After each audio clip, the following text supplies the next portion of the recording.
Good morning and welcome to Dittmer Knittery.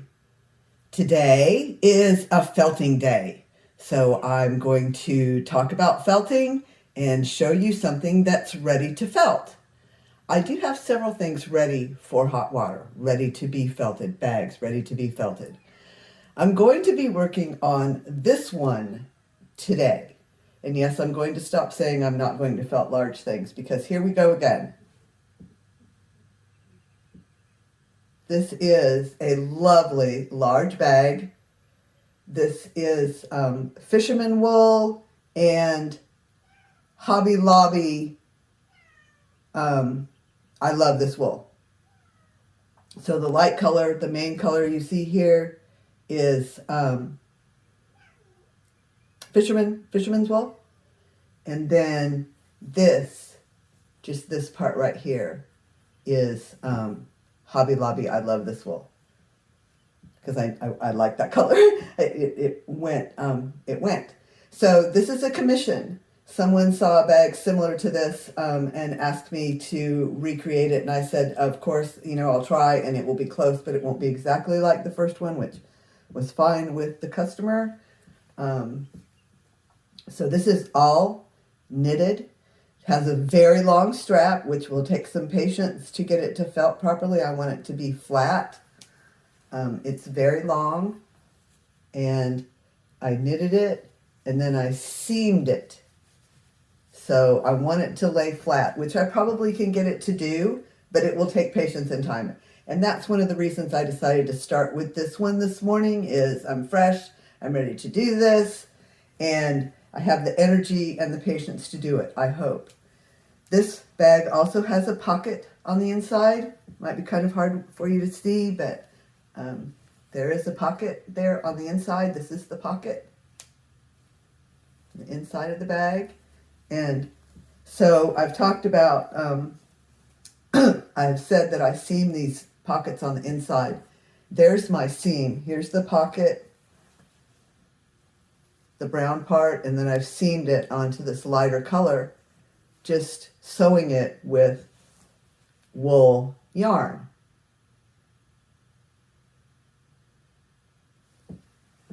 And I mark where I want to sew it on. With pins or thread or something, I mark where I want to sew it on. And then you can barely see the seam on the outside of the bag. And after it's felted, you won't see that seam at all. And so I probably will show it to you after it's felted. It is going to be needle felt embellished. And of course, I'll let you see that too. Today's video is a little bit unusual. I just put together some things I thought you might be interested in seeing.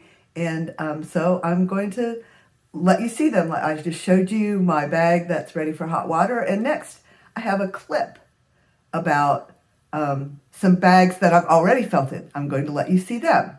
So let's watch that, and I'll be back in a few minutes.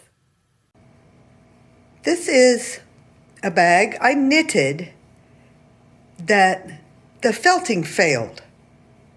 And I wanted to show you this. I thought you'd be interested to see what happens and why I feel like this failed. So here's the bag. It's laying down on a towel on my kitchen table. Here's the very bottom of the bag, which shows quite a lot of felting on the color. But the white yarn, see how it's all bunchy? You can almost see loops of stitches there. Because the colored yarn has felted, but the white yarn hasn't felted very much. And as we move up the bag, you'll see this is inconsistent. Here we move to an area where the white yarn doesn't appear to have felted at all. And the colored yarn isn't felted as much as it is in this area. So we move up the bag. There's some more, another little area where the colored yarn has felted, but it appears as though those are just loops of white yarn that haven't felted. The flap of the bag, the closure flap, is not felted properly, although there's a little spot where it is. The straps are not at all felted to my satisfaction. And this is after quite a lot of felting, where I agitated it in hot soapy water for probably, I didn't time myself, but probably over an hour. You know, I felt for a while and I take a break, so not a continuous hour, but an hour of felting, because I kept thinking, okay, the rest of it is going to felt. This is going to work, but it's not. It has stopped felting. It's not shrinking anymore, and this is not satisfactory. I won't be able to use this bag, sell this bag. Here's the other side of the bag. I took a little break to teach my new cat how to get out through the cat door. She was trying to get out and making a racket. If you heard that noise in the background, that was the cat trying to get out. Anyway, this is the other side of the bag, and there's a pocket inside.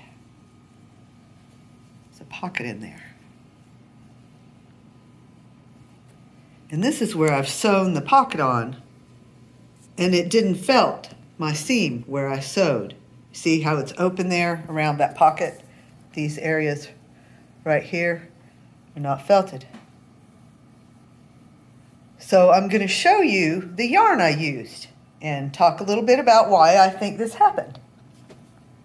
This colored yarn is this Northland Apache Light, and I do think this is a Hirschner's product, although I did not purchase it from Hirschner.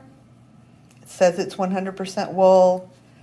I'm not sure if this is the same colorway. I have 3 or 4 different colorways of this, and I've been trying to use it up, so haven't really kept track of which is which. Anyway, I know this is the same brand, but it may not be the same colorway. But it's beautiful yarn. Very nicely colored with all these different shades. Like, you can't tell from looking at the outside what a treat you're going to get when you work with this yarn. And so I believe that this yarn is felting satisfactorily. Maybe not as well as some other yarns, but well enough.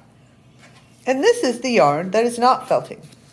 This is Lamb's Pride worsted, 85% wool, 15% mohair. I have used this product many times and successfully felted it. It does not felt the same as other commercial wools, say Patton's Classic Wool or Ella Ray wool. The Lamb's Pride usually retains a little bit more texture and sheen. Now, this Lamb's Pride, this is an old label. I can't tell when this was produced, but this is not the label that's on their product that they're currently producing. And I got this not from Brown Sheep Company or another outlet, retail outlet. I got this from a secondhand person that had purchased it and passed it along, sold it on her website. I didn't pay a whole lot for it, and it's marked seconds. So I have no idea why it didn't felt. It does not feel the same as my other Lamb's Pride. It feels more super washy. So I have 6 skeins of it. This is the first time I've tried felting with it, and now I know it's probably not going to work for what I want it to work for. So I want to show you a successfully felted bag, just to kind of give you a perspective and a difference. Here we go.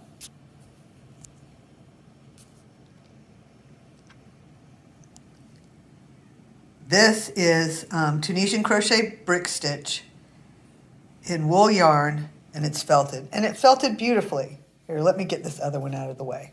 That was kind of distracting. And I just wanted, I wanted to spend some time with you and show you this, and I know that you're interested. If you're interested in felting, based on the questions that I get, this will be interesting to you viewers. I am so happy with this bag.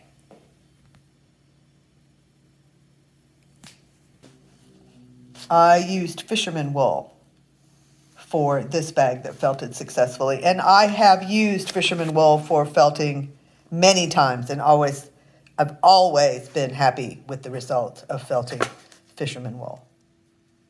Which is, as I've said before, one of the reasons I sometimes stick with these common commercial retail yarns is they felt reliably and they generally don't bleed a lot of dye.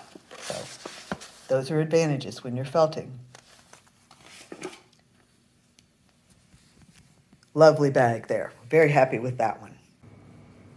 This bag also has a pocket, but there's no sign on the outside that I sewed that pocket on because it all felted. I used the same method to sew in this pocket as I did on that other bag, the bag that didn't felt well, but on this bag, you can't see the seams at all. And here's my cat. Not supposed to be on the kitchen table, but this is my new kitty, Cheeto. You'll probably get to see more of her before too long. She's a very nice girl. I'll have to make her get down. She did. She got down. Now, wasn't that fun? I really appreciate your interest in what I do.